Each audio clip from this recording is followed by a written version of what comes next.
오늘은 한반도 역사상 최악의 졸전에 대한 이야기를 해볼까 합니다.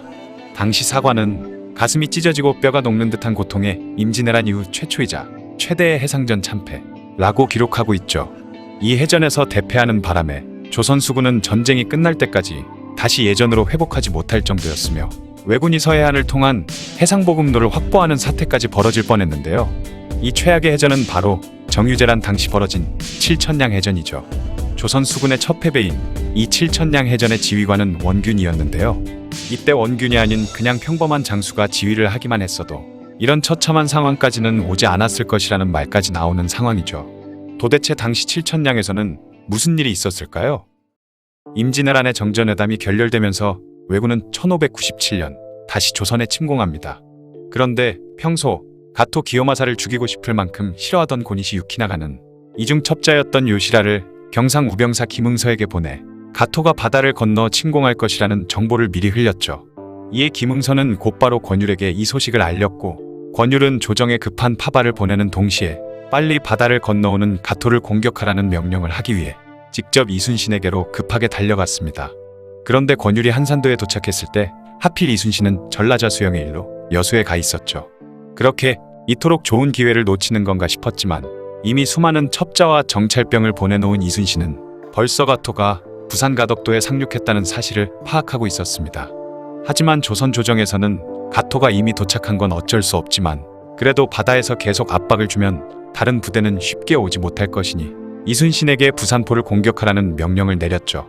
이에 이순신은 부산포의 함대를 이끌고 가 그 일대를 서성거리며 왜군이 섣불리 다른 행동을 못하도록 들쑤시고 있었습니다. 그러던 1월 21일 조선 조정의 원균이 보낸 하나의 장계가 도착하는데요. 내용은 어처구니 없게도 내가 삼도수군 통제사였으면 가토를 잡을 수 있었다 라는 내용이었죠.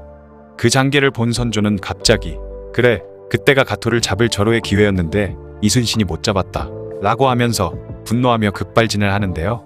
선조는 당시 이순신에게 계속 출진을 명했는데 선조의 명령 때문에 불리하고 위태로운 싸움을 할 필요가 없었던 이순신은 선조의 명을 거부하는 경우가 많았습니다. 이에 이순신에 대한 심기가 매우 불편했던 선조는 이 가토 사건을 빌미로 이순신을 처벌해야겠다 마음먹은 것이죠. 선조의 이런 행동에 눈치를 깐 사헌부에서는 이순신을 탄핵하기에 이르렀고, 선조는 이틀 후에 이순신을 삼도수군 통제사에서 파직하고 한양으로 압송하라는 명을 내립니다. 수일이 지나고 한양에서 선조의 명이 당도하자 이순신은 파직되면서 한양으로 압송되었고, 다음 삼도수군 통제사로 원균이 임명되었습니다.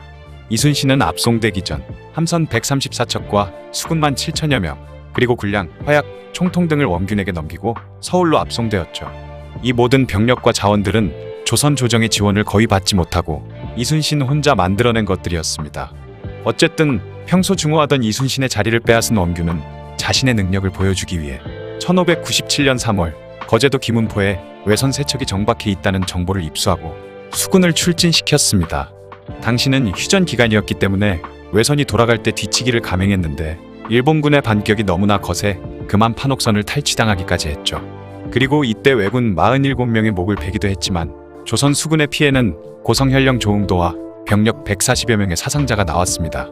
대단한 함선들을 이끌고 호기롭게 출진했지만 오히려 손해를 본 것이죠. 또한 원균은 이순신을 끌어내리기 위해 부산포 공략이 가능하다고 큰소리 친 적이 있었기 때문에 병력을 이끌고 부산포를 향해 갔지만 막상 현장에 도착해 상황을 보니 이순신의 말대로 부산포를 함락시키기에는 무리가 있어 보였던 것입니다.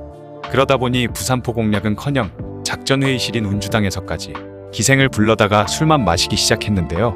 난중일기에 따르면 그는 기생을 끼고 노는 것밖에 하지를 않았고, 이 때문인지 부하들과도 사이가 나빠져 부하들이 원균의 명령을 듣지 않는 상황까지 오게 되었다고 했죠. 아무튼 시간이 지나도 원균이 움직일 생각을 하지 않자 선조는 원균에게 언제 부산포를 공격할 것이냐며 압박했고, 원균은 어쩔 수 없이 군사를 이끌고 부산포로 출정을 하게 됩니다. 가는 도중 왜군을 만나 전투를 벌였지만 조선의 지휘관이 전사하는 등 많은 피해를 입은 뒤 부산포까지는 가보지도 못하고 귀환하게 되었죠. 원균은 출전을 하고 싶은 생각이 전혀 없었지만 또 다시 등 떠밀려 1597년 7월에 출전을 하게 되는데요. 왜군과의 첫 교전에서 왜군의 배 8척을 불태워버리는 전공을 세우기도 했지만 무리하게 왜군의 수송선을 추적하다가 판옥선 12척이 해류에 떠내려가 버려 쓸데없는 전력의 손실을 입기도 했으며, 서생포 앞바다에서는 왜군이 공격하자 지레 겁을 먹고 도망치다 판옥선 20여 척이 파괴되기도 했죠. 그 이후에도 왜군의 세키분의 10척을 부순 것에 반해 판옥선 32척을 잃는 등 원균의 수군 지휘 능력이 최악이라는 것이 여실히 드러났습니다. 그러자 이 소식을 듣고 격분한 도원수 권율은 원균을 불러다가 곤장을 때려버리는데요. 이처럼 참담한 일을 겪은 원균은 부대로 복귀한 뒤 성질을 내며 홧김에 전 함대를 이끌고 출전해버리는 만행을 저질러버립니다. 그렇게 부산 가덕도에 도착한 원균과 그의 부대는 물을 구하기 위해 병사 400명을 육지로 보냈는데 왜군에 의해 기습을 당하게 되고 400명의 병사는 죽던지 말던지 그냥 내팽개치고 냅다 도망을 쳐버렸죠. 그렇게 뒤도 안 돌아보고 도망간 원균은 거제도의 영등포로 이동했지만 또다시 왜군에 의해 공격을 받았고 다시 바다로 도망을 치게 되었습니다. 엎친 데 덮친 격으로 날씨도 그들을 도와주지 않았는데요. 갑자기 엄청난 비바람이 몰아치기 시작했고 이에 원균은 함대를 이끌고 폭풍우를 헤치며 칠천량으로 향했습니다. 우여곡절 끝에 칠천량에 도착한 원균과 병사들은 경계도 제대로 하지 않은 채 기진맥진한 상태로 칠천량에서 밤을 맞게 된 것이죠. 그리고 지휘관이던 원균은 전투의 의지조차 잃어버렸고 술을 퍼마시기 시작했습니다. 왜군의 정찰병은 조선 수군이 경계도 제대로 하지 않은 채 완전 맛이 가 있는 걸 확인했고 이순신에게 항상 패하기만 했던 도도 다카토라와 와키자카 야스하루는 정찰병의 소식을 듣고 모든 배를 긁어모아 칠천량으로 향했죠. 또한 고니시 유키나가 등이 이끄는 일본 육군도 칠천량으로 향했습니다. 지옥 같은 밤이 펼쳐지기 직전이었죠. 7월 15일 밤 10시쯤이 되었습니다. 갑자기 조선 수군의 군량선에서 불이 났죠. 하지만 대수롭지 않게 여긴 조선 수군은 다시 골아 떨어졌는데 다음날 새벽이 되자 왜군의 기습 공격이 시작되었습니다. 기습 공격을 감행한 왜군의 적선은 고작 2척밖에 되질 않았는데요. 당시 조선 수군은 병력면에서도 기습해온 적군에 비해 압도적으로 위에 있었지만 원균을 비롯한 지휘관들이 아무것도 모른 채 당황한 나머지 허겁지겁 달아나기 바빴고 지휘도 전혀 이루어지지 않고 있었기 때문에 혼란은 가속화되었습니다. 이때 조선 수군의 절반가량이 적군의 수는 확인도 하지 않은 채 무작정 도망을 쳐버렸고 나머지 절반은 원균의 후퇴 명령을 듣고 도망을 치고 있었죠. 이에 부하 지휘관인 김한은 기습해온 적선이 2척밖에 안 된다고 하면서 원균의 명령을 듣지 않고 적과 맞서 싸웠지만 얼마 안가 도도 다카도라가 이끄는 배 50척이 도착하게 되면서 김한은 결국 포로로 잡히게 되었습니다. 또한 전라 우수사 이혁기와 충청 수사 최호도 왜군과 맞서 싸우다가 장렬하게 전사하기도 했죠. 왜군의 수가 더 불어나자 충분히 이길 수 있는 전력이 있었는데도 이미 사태는 걷잡을 수 없는 방향으로 나아가고 있었던 상태였기에 원균은 전군 퇴각 명령을 내렸고 전 조선 수군이 뿔뿔이 흩어져 퇴각하기 시작했습니다. 오전 8시가 되어가자 원균이 이끌고 퇴각하고 있던 주력함대는 진해만으로 도망을 치다 갑자기 방향을 바꿔 한산도 쪽이 아닌 고성현 춘원포로 향했는데요. 그 이유는 바로 원균이 지상에 내려 도망을 치자는 결정을 내렸기 때문이었습니다. 그렇게 조선 수군은 춘원포에서 배를 버리고 모두 도망쳐버렸으며 제대로 된 퇴로를 확보하지 못한 원균의 주력 부대는 바다와 육지 양쪽으로 협공을 받게 되었죠. 배설이 이끌고 도망친 배 12척을 제외하고는 이순신이 공들여 쌓아놓은 배 100여 척과 조선 수군이 모조리 죽고 파괴되거나 사라져버렸으며 이때 원균의 무능력을 진작에 알아챈 지휘관들은 원균의 명령을 무시하고 도망쳤기에 살아남았지만 그를 따라갔던 지휘관들은 대부분 왜군에 의해 도륙당했고 원균은 생사도 확인하지 못한 채 그대로 행방불명되어 버렸죠. 만약 이때 한산도 쪽으로 퇴각한 뒤 견내량을 틀어막고 버티기만 했어도 이 정도까지의 피해는 입지 않았을 것이라는 이야기도 있을 정도였습니다. 어쨌든 고작 외 수군 50여 척의 기습으로 최정의 조선 수군은 와해되어 버렸고 아무런 제재 없이 1천여 척에 달하는 외 수군 본대가 7천량에 도착했죠.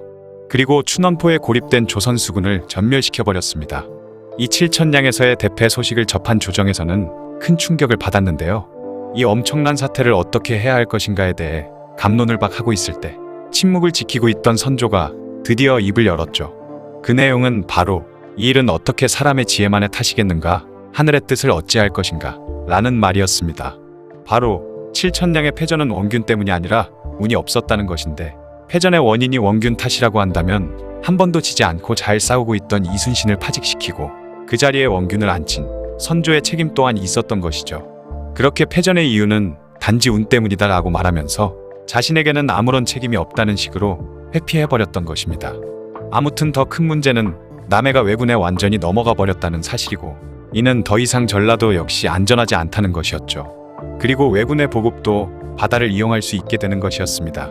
또한 칠천량 해전에서 전사한 조선 수군들은 임진왜란 때부터 약 6년간 이순신과 함께 왜군들과의 치열한 전투 끝에 살아남았던 최정예 병사들이었고, 지휘관들 역시 이순신의 지휘 아래 맹활약을 펼쳤던 인물들이었는데 이번에 많은 수가 전사해 버린 것이었죠.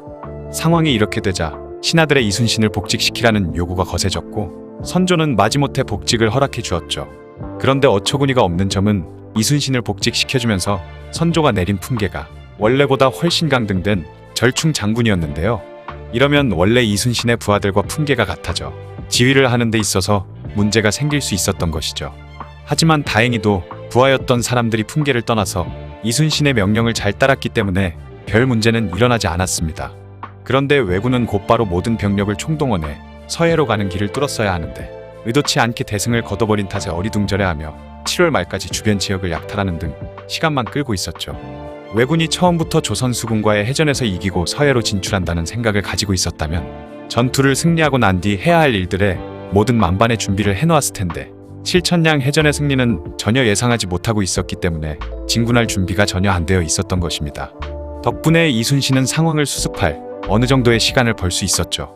하지만 정작 다시 돌아온 이순신에게는 배설이 끌고 도망쳤던 12척의 배만 있었는데, 천만다행인 건 돌아오는 길에 흩어졌던 부하들과 병사들이 속속 합류하고 있었던 것입니다. 그나마 다행인 건 원균의 명령을 어기고 도망친 지휘관들이 많이 살아있었던 덕분에 바로 병사들의 지휘를 시킬 수 있었고, 병력 손실도 패배한 규모에 비해서는 많지 않았던 것이죠. 이렇게 수습한 배 12척과 병력으로 이순신은 울돌목에서 왜군을 상대로 대승을 하는 명량 대첩을 이루어냅니다. 칠천량 해전은 너무나도 무능력했던 원균의 원맨쇼와 다름이 없는데요.